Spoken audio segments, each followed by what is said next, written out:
Sebelum saya akhiri, nih ada banyak yang bertanya. Tolong dengar dengan serius, ini serius. Di banyak yang bertanya di medsos, supaya sekali jawab enak sini.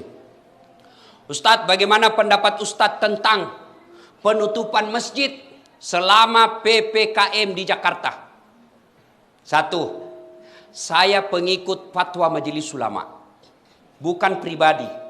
Ustadz manapun saya lebih memilih Ustadz Majelis Ulama, bukan pribadinya.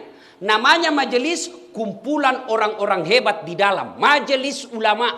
Di majelis itu ada ahli fikih, ada ahli sejarah, ada ahli bahasa, ada ahli filsafat, ada ahli sosial. Semua berkumpul, bermusyawarah dan memutuskan rumah ibadah di PPKM untuk sementara dianjurkan untuk tidak datang ke masjid. Tapi di Jakarta, bukan di Pindrang. Tidak semua masjid di Indonesia ditutup, khusus Jakarta. Kenapa Jakarta? Terlalu banyak korban COVID. Maka Majelis Ulama menganjurkan untuk sementara beribadah di rumah. Tuh. Yang kedua, berkait ini. Bertanya, kenapa masjid ditutup, pasar dibuka? Ya kan biasa kita bertanya begitu toh? Paham ima deceng. Paham dengan baik. Semua fungsi-fungsi masjid boleh dipindahkan dan dilakukan di rumah. Saya ulang, semua fungsi-fungsi masjid boleh dipindah ke rumah dan dilaksanakan di rumah. Apa maksudnya? Sholat berjamaah boleh di rumah. Berdoa boleh di rumah. Ngaji boleh di rumah. Zikir boleh di rumah. Tapi fungsi-fungsi pasar tidak bisa kau pindahkan ke rumah. Mau beli beras, tidak ada beras, beli kau di rumahmu. Cocok kau pak belu berak kau. Habis gas, mau masak kebutuhan pokok, tidak ada. Kalau tutup semua, di mana ki beli?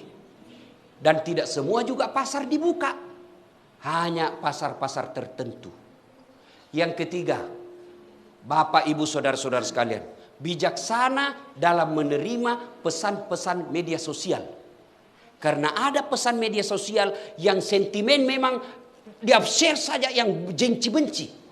Habis energi, habis tenaga hanya untuk berdebat. Yang keempat, kita berpesan kepada pemerintah untuk lebih serius lagi menangani COVID ini. Yang kelima, kepada saudara-saudara kami para pengusaha, kepada saudara-saudara kami para pengusaha, terutama mereka yang bergerak di bisnis alat kesehatan, tolong jangan jadikan COVID ini, jangan jadikan wabah ini sebagai ladang bisnis. Kami tidak pernah marah kalau kau bisnis ladang sawit, kami ikhlas kamu berbisnis tambang.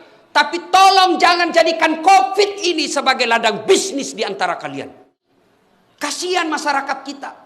Mereka hilang lapkanya, mereka hilang lapangan kerjanya, mereka hilang keluarganya. Lalu kau jadikan ini COVID sebagai ladang bisnis, demi Allah tidak berkah hidupmu sampai akhirat.